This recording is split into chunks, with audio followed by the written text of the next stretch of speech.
Hello there, it's Jessie here. Welcome back to the channel. And huge big up.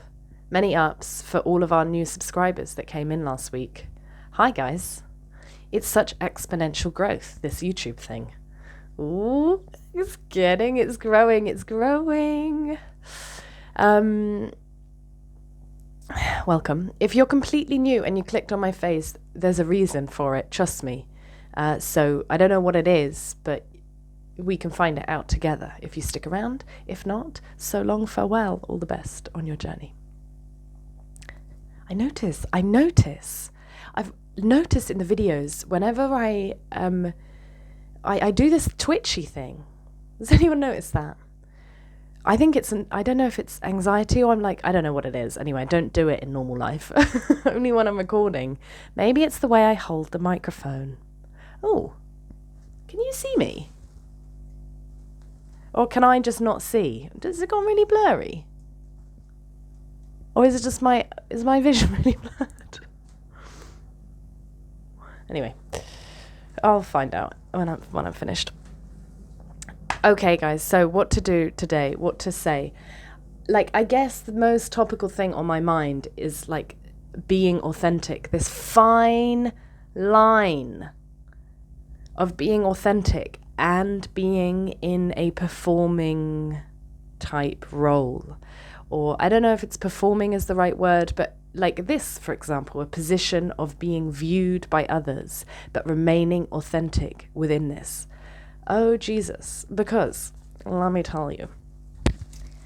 Let me just rearrange for this. Okay, because. So I've started to notice the videos that do well and that people like are the ones where I'm being very authentic. Basically, I'm just coming on, stream of consciousness. I seem to say the right things for the people that it reaches, it resonates, and then off we go. And then, so the first time I had a video that sort of did much better than the others, I was like, right, I've got it. They like it when I chat shit. So then the next video, I'm chatting a load of shit, but it's not authentic because I'm trying to chat shit because I think it's what people want, but it's not. People want pure authenticity. Because we can feel it, can't we, when someone's trying? And it's nothing wrong with it. It's just a little bit off-putting, and we might not watch the whole video. We sort of sense desperation. And it's funny because humans, we're so desperate for love, and we have these needs. And often when we're acting desperately, it's because we really have these needs. But also, part of being human is our real aversion to people needing things from us, or that desperation energy. Funny, we're kind of in between the rock and a hard place, because when you're in that desperate state, I mean, unless you're very sound of mind, to sort of have the awareness and the maturity in that state to be but if I need it, I can't need it as much as I need it, or I think I need it, because it's going to put people off. Anyway, you get the idea. Being human is full of paradox and challenge. So, yeah, I just noticed that, it's okay, so be authentic, but it's but I'm still, sat in a room looking at a camera right now. So there is an element of me performing or thinking what might be entertaining, and getting that right, basically. I was that kid, and a lot of kids do this, but I was that kid, when a child says something and it makes all the adults laugh, and then, or their peers, their classmates, whatever, and then they'll say it again and again, or they'll do a funny dance, and then they'll do it again and again, and it doesn't elicit the same response, obviously, because we've seen it. And reminds me of this time when I was on one of the Gili Isles in Indonesia. And it's a small island, there's no cars, but people were doing a bike, you can hire bikes on the island. And people were going past us on all these bikes were going past, and someone went, bloody hell, it's like Tour de France here. And I found it really funny. And I laughed about it for a while. And then, minutes later, somebody else came out and said exactly the same thing. oh, it's like the bloody Tour of France here. And I was so disappointed. Because it made the first time the guy said it not funny. It made it not, in my brain, okay, it should be equally as funny, but it actually made them both unfunny, unfortunately. Why am I saying that? Oh yeah, because it's like kids, so same thing, like that you do, it ruins it, right, the second time round. It's because what's funny about it is it's surprising, I guess, in some way. But I was always that kid that would like try to make people laugh once I'd known that I had, to the extent where once I like fell off my chair and I didn't fall off I like made myself fall off the chair because I'd fallen off my chair before and it made people laugh.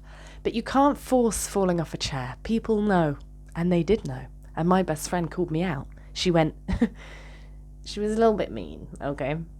I'm still healing from this relationship, but she was like, you did that on purpose. And she's not American. I don't know why I did an American accent.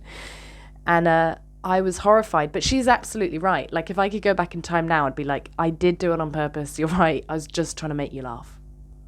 But I wasn't. I was horrified. I was like, oh my God, she's called me out. I'm a fraud. But it's the same. I'm still the same in real life. Like, I have noticed I make people laugh without trying. Just being myself is amusing for people, which I like. But then I try to make people laugh. And when I try to make people laugh, it does not work for me. It does not. I could not be a comedian. Not in the like formal sense of the term, because there you're supposed to make people laugh. And that don't jive with me.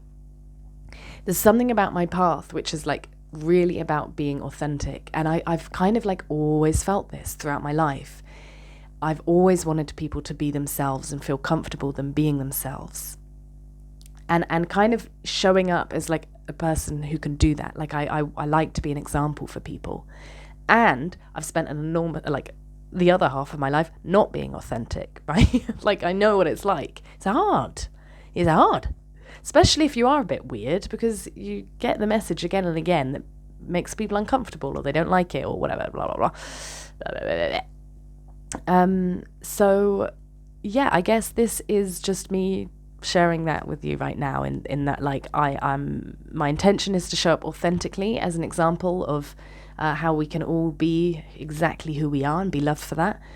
And I will fuck up at that sometimes, and I will be desperate and I will try hard, and it might be a bit off-putting, and I'm sorry for that. Like, believe me, it's not the response I'm going for. So sorry to me too.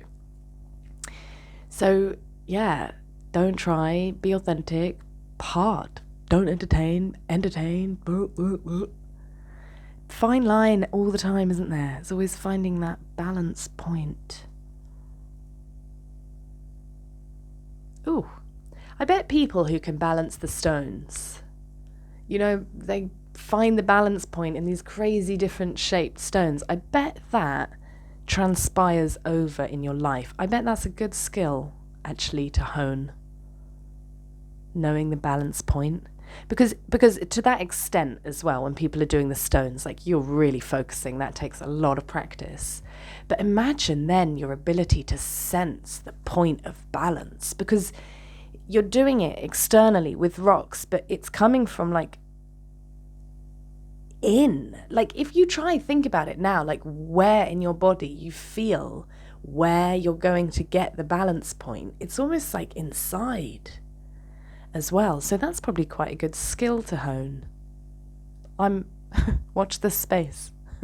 I don't know if I have the patience for that. I do yoga, and that's got a lot of balance in it, and that does help me. Helps me a lot.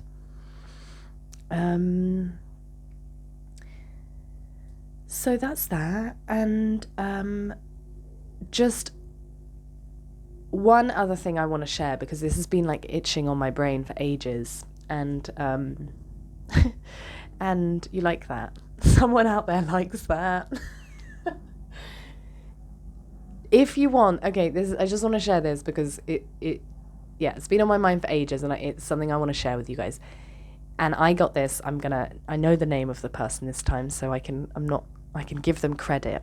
There's this lady on YouTube called Jess Puckett, and she's a tarot card reader, and I fucking love her. She's incredibly nuanced, and she is not afraid of the shadow.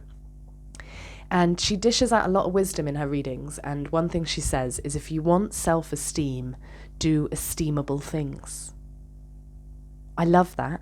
Wish someone had told me that when 5 years ago, when I had very low self-esteem. That you've got to do esteemable things. Do stuff that you are proud of, and your confidence will grow. Okay, let's leave it there. So if you like the video, guys, please hit thumbs up. It helps me and helps others. Oh yes, comment down below. I'm going to give you a question because this really works. I love asking specific questions, and then we can sort of start a bit of a discussion in the chat. So let me think what I'm going to ask you.